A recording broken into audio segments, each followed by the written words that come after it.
오늘의 말씀은 누가복음 9장 57절에서 62절입니다. 길 가실 때에 어떤 사람이 여짜오되 어디로 가시든지 나는 따르리이다.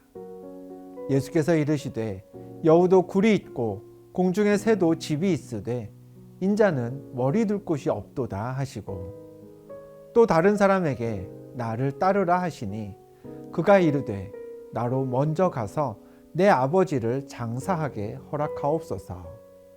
이르시되 죽은 자들로 자기의 죽은 자들을 장사하게 하고 너는 가서 하나님의 나라를 전파하라 하시고, 또 다른 사람이 이르되 주여 내가 주를 따르겠나이다마는 나로 먼저 내 가족을 작별하게 허락하소서.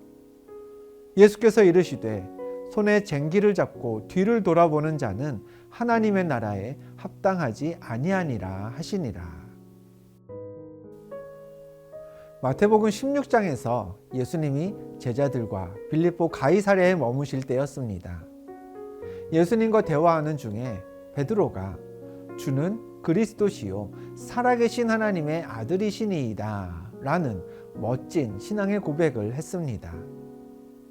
그러자 예수님은 베드로에게 복이 있도다 하시며 반석이라는 뜻의 베드로라는 이름을 주셨습니다.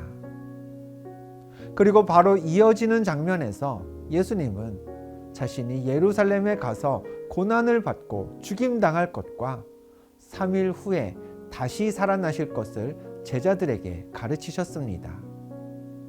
이번에도 베드로가 반응했습니다. 마태복음 16장 22절입니다. 베드로가 예수를 붙들고 항변하여 이르되 주여 그리 마옵소서. 이 일이 결코 죽게 미치지 아니하리이다. 예수님이 십자가를 지시고 부활하셔야, 그래야 모든 사람을 구원하고자 하셨던 하나님의 구원의 계획이 완성되는데, 베드로는 그 일이 일어나지 않기를 바라면서 예수님께 말했습니다.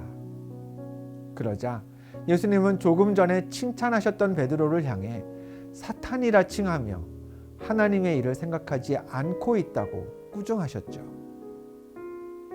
같은 내용을 담고 있는 마가복음은 그 장면을 이렇게 기록했습니다. 마가복음 8장 33절입니다. 예수께서 돌이키사 제자들을 보시며 베드로를 꾸짖어 이르시되 사탄아 내 뒤로 물러가라. 예수님은 십자가 사역을 이해하지 못하는 베드로만 꾸짖으신 게 아니었습니다. 돌이키셔서 몸을 제자들 쪽으로 돌아서신 후에 제자들 전체를 보시면서 베드로를 꾸짖으셨습니다. 예수님은 제자들 모두를 향해서 사람의 일을 생각하지 말고 하나님의 일을 생각해야 한다. 하나님의 일은 내가 십자가에서 고난받고 죽어야 이루어진다. 이거 하나만큼은 제자들 모두가 반드시 깨닫기를 바라셨던 것이죠. 예수님의 제자는 그래야 합니다. 몸이 예수님을 따른다고 해서 제자 되는 게 아닙니다. 하나님의 일을 먼저 생각해야 합니다. 예수님이 하나님의 뜻을 이루기 위해 십자가를 지셨으니 그분의 제자인 우리도 하나님의 일보다 앞선 자리에는 아무것도 두지 말아야 합니다. 오늘 본문에는 제자가 되기 원하는 세 사람이 등장합니다. 첫 번째 사람 57절에 기록되어 있습니다. 길 가실 때에 어떤 사람이 여짜오되 어디로 가시든지 나는 따르리이다. 이 말만 보면 어디든지 따르겠다 고백한 이 사람은 정말 멋진 제자가 될 그런 사람이었습니다. 그런데 예수님이 하신 말씀을 잘 보면 이 사람의 속뜻이 무엇이었는지를 알 수 있습니다. 본문 58절입니다.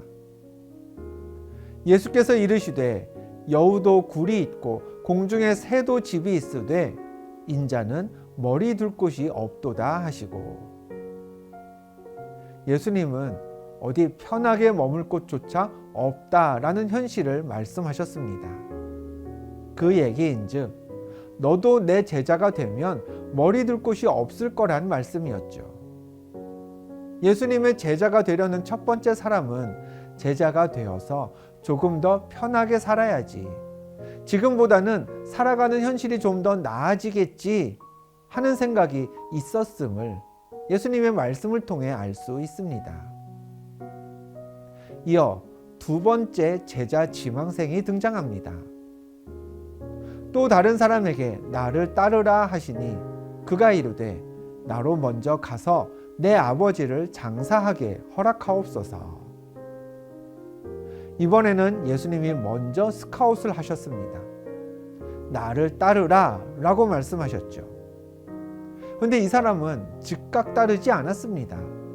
나로 먼저 내 아버지를 장사하게 해달라 라고 청했습니다.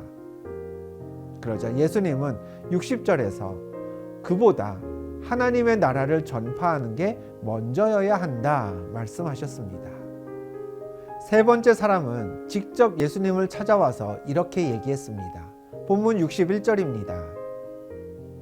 또 다른 사람이 이르되 주여 내가 주를 따르겠나이다마는 나로 먼저 내 가족을 작별하게 허락하소서.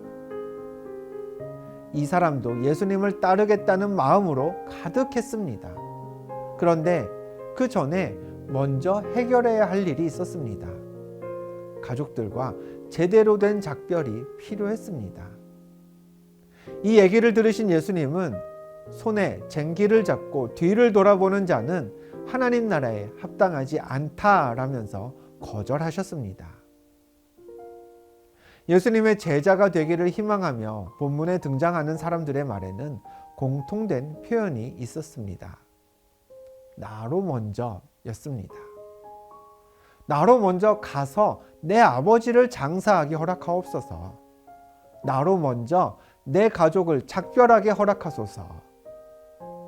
첫 번째 등장했던 사람도 구체적으로 표현은 안 했지만 예수님을 따를 테니 나로 먼저 편히 누울 곳을 주옵소서 라는 뉘앙스가 있었음을 이어지는 예수님의 말씀에서 알 수 있습니다. 예수님을 따라다닌다고 예수님의 제자가 되는 게 아니죠. 교회에 와서 하나님을 예배한다? 예수님이 하신 그 말씀과 그분의 행적에 대해서 충분히 안다? 그런다고 해서 자동적으로 예수님 제자가 될 수는 없습니다. 우리 안에서 나로 먼저 라는 마음이 없어져야 합니다. 나로 먼저 이것 하게 하옵소서. 그 대신에 예수님 먼저 이렇게 하옵소서. 그러면 내가 그 길 따르겠나이다. 이게 우리들의 진짜 고백이 되어야 합니다. 그래야 진짜 예수님 제자가 될 수 있습니다. 우리가 잘 아는 말씀 마가복음 8장 34절에서 예수님은 이렇게 가르치셨습니다.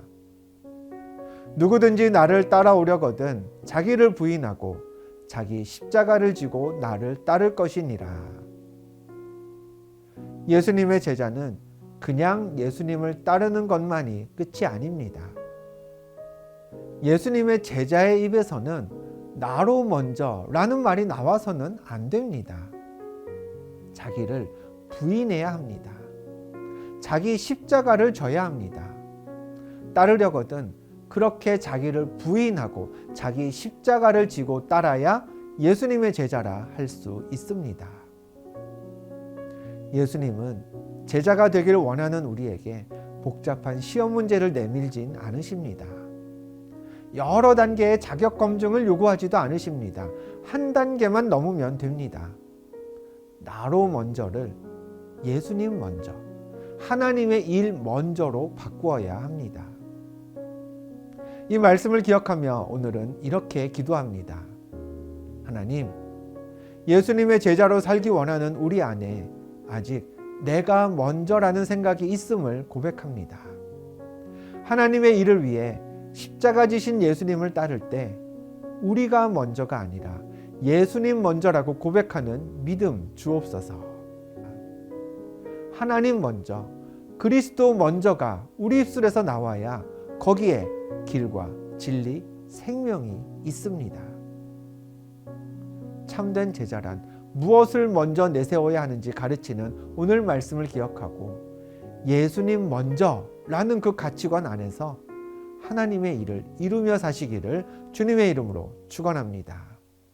기도하겠습니다.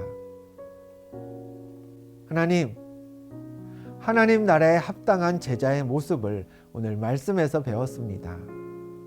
나로 먼저를 내세우기 전에 하나님의 일, 예수님 먼저를 말하는 그런 우리들 되게 하옵소서.